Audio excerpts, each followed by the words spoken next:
حالات چل رہے ہیں اس وقت عمران خان کے کیسز کے اور جو بشرا بیگم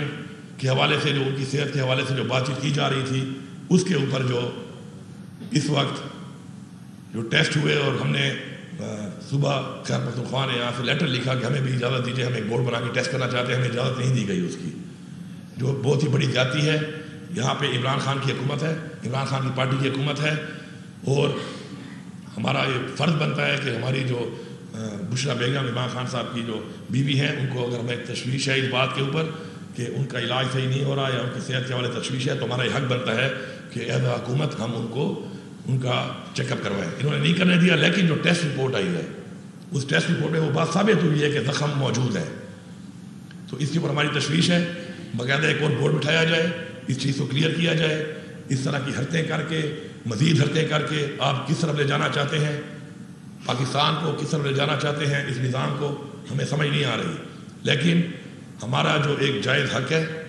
ہمارا جو ایک پرامن احتجاج کرنے کا حق ہے، ہمارا ریلیز کرنے کا حق ہے، ہمارا کیمپین کرنے کا حق ہے، وہ حق ہم سے بار بار چھینا جا رہا ہے، ہمیں برداشت کر رہے ہیں۔ میں آج یہ اعلان کر رہا ہوں کہ بحیثیت وزیر اعلیٰ اس کے بعد میں خود جاؤں گا اور پاکستان کے ہر صوبے میں اپنے ورکر کا نشر کروں گا، اپنے ورکرز کے پاس جا کے ہر صوبے میں جا کے جلسے کروں گا، اپنے جائز مطالبات کی ڈیمانڈ کروں گا، اور پھر میں دیکھتا ہوں کہ مجھے کون روکتا ہے۔ یہ کوئی طریقہ نہیں ہے جو انہوں نے اختیار کیا ہوا ہے، ہم بار بار برداشت کر رہے ہیں۔ ہمارا لیڈر غیر قانونی طور پہ اس وقت جیلی پرچوں میں، جیلی کیسوں میں وہ قید ہے۔ اس کے بعد مزید آپ بارہا آپ ریپیٹ کر رہے ہیں وہ چیزیں کہ جن چیزوں کو ہم برداشت کر کر کے مزید ہماری برداشت ختم ہو رہی ہے۔ تو اس لیے بہتر ہے کہ آپ اپنا رویہ ٹھیک کریں، آپ لوگوں کی خدمت کی طرف فوکس کریں، پاکستان کے جو چیلنجز ہیں ان کی طرف فوکس کریں، اور ہمیں بار بار نہ چھیڑیں، کیونکہ آپ ہمیں چھیڑیں گے بار بار اور غیر قانونی طور پہ، غیر آئینی طور پہ آپ یہ کام کریں گے تو پھر ظاہری بات ہے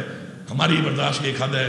اور ہمارا ایک ظرف ہے۔ آپ اس ظرف کا فائدہ لے رہے ہیں، ہمیں مجبور نہ کریں کہ ہم پھر وہ اقدامات کریں۔ پھر جو اقدامات اگر ہم نے اٹھا لیے تو اتنے سکون سے پھر حکومت آپ بھی نہیں کر سکتے، کیونکہ آپ تو بغیر مینڈیٹ کے بیٹھے ہوئے ہیں، آپ کے پاس تو مینڈیٹ ہی نہیں ہے عوام کا۔ اور پھر بارہا جو آپ بار بار مہنگائی کا ایک طوفان لوگوں پہ ڈالی جا رہے ہیں، بار بار مہنگائی ہو رہی ہے، بجلی یہاں موجود نہیں ہے، روزگار نہیں ہے، تو جو حالات ملک کے آپ نے بنائے ہیں پچھلے PDM-1 کے تجربے میں، اس کے بعد ایک جو قائم مقام حکومت نے تباہیاں پھیری اس ملک کے اندر، اور اس کے بعد دوبارہ اب ایک اور PDM-2 کی شکل میں پھر ایک مینڈیٹ چور جو آ کے بیٹھ گئے ہیں فارم 47 کی حکومتیں، تو جو انہوں نے پاکستان کا حال کیا ہے تو اس حال کو مزید برداشت نہیں کیا جائے گا۔ اور ہمارا چونکہ آبجیکشن لگا تھا سینٹ کے حوالے سے جو الیکشن کے اوپر، جو الیکشن انہوں نے ملتوی کیا اور کہا کہ آپ ان جیلی نوٹیفائڈ ریزرو سیٹ جن کا حق ہی نہیں بنتا ہے آئین کے مطابق، اور یہ میں پوری قوم کو بتانا چاہتا ہوں کہ آئین کے اندر کہیں بھی نہیں لکھا ہوا کہ اگر ایک پارٹی کا مینڈیٹ ہے اور اگر اس کی کسی وجہ سے وہ روکا گیا ہے ریزرو سیٹ کو تو کسی اور پارٹی کو دیے جا سکتے ہیں۔ لیکن یہاں پہ چیف الیکشن کمشنر صاحب نے ایک دفعہ پھر جس طرح وہ آئین سے آپ کھلواڑ کر رہے ہیں، انہوں نے وہاں پہ ہماری سیٹیں اور پارٹیوں کو دے دی اور ساتھ کیا جائے اس کے لیے قانون بنا لو۔ یہ پہلی دفعہ ایسا ہوا ہے کہ میں یہ نادر شاہی حکم دے رہا ہوں اور قانون بعد میں بنا لو آپ۔ تو ہمارا آبجیکشن یہ تھا کہ ہمارا سنی اتحاد کونسل کے اوپر ٹکٹ کے اوپر کوئی پارلیمنٹیرین نہیں تھا، تو اب ایک ایسا جنرل کوہاڑ سے ہمارا ایک MP آ چکا ہے اور ایک ضمنی الیکشن میں ہمارا ایک MNA آ چکا ہے سنی اتحاد کونسل کی ٹکٹ کے اوپر، تو ہمیں اپنا یہ حق واپس دیا جائے۔ ہم اس کے لیے اپیل بھی کر رہے ہیں، ہم عدالت میں بھی جا رہے ہیں، ہم اس پہ ریویو بھی کر رہے ہیں، اور ہمیں سمجھتے ہیں کہ چیف الیکشن کمشنر صاحب مہربانی کریں، آپ جس حد تک جا رہے ہیں آپ ایکسپوز ہو چکے ہیں، مزید آپ یہ حدیں کراس نہ کریں۔ کسی کے مینڈیٹ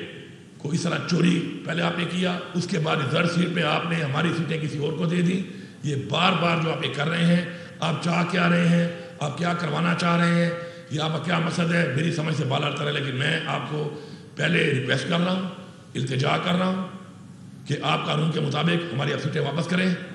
اور سیٹیں واپس دینے کے بعد سینٹ کا جو ایوان ہے وہ KP کے بغیر ہے۔ آپ نے یہاں پہ تو الیکشن نہیں ہونے دیا کہ جی یہاں پر ایوان پورا نہیں ہے، لیکن وہاں پہ سینٹ چیئرمین کے الیکشن میں پورے صوبے کے لوگ نہیں تھے سینیٹرز، اور آپ نے وہاں الیکشن ہونے دیا۔ تو اگر آپ یہ سمجھتے ہیں کہ قوم بیوقوف ہے تو قوم بیوقوف نہیں ہے، آپ ایکسپوز نہیں، آپ ننگے ہو چکے ہیں اور آپ مزید ننگے ہو رہے ہیں۔ تو مہربانی کریں اس نظام کو مزید ننگا نہ کریں، یہ نظام کوئی آپ کی ملکیت نہیں ہے، پاکستان کا آئین اور قانون جو چیز کہتا ہے اس کے مطابق چلیں، اور اس کے مطابق چل کے پاکستان کی عوام کو ریلیف دیں، اور پاکستان کے آئین کا تحفظ کرنا ہمارا فرض ہے، ہم کریں گے اور ہر تک جائیں گے۔ تو میری یہ ریکویسٹ ہے کہ سب چیزوں کے اوپر ہمارے ساتھ بیٹھ کے بات کی جائے، اپنا حق دیا جائے، اور جو باتیں میں نے کی ہیں ان کے اوپر اگر پراپرلی ہمارے ساتھ بیٹھ کے ان کا حل نہ نکالا گیا تو پھر احتجاج کا حق ہم رکھتے ہیں، اور یہ احتجاج بھرپور احتجاج ہوگا، اور پھر آپ کو ہم اپنا وہ کہتے ہیں نا کہ حق اگر مانگنے سے نہ ملے تو چھین کے لینا پڑتا ہے، تو پھر انشاءاللہ ہم حق چھین کے لینا بھی جانتے ہیں انشاءاللہ۔ Thank you.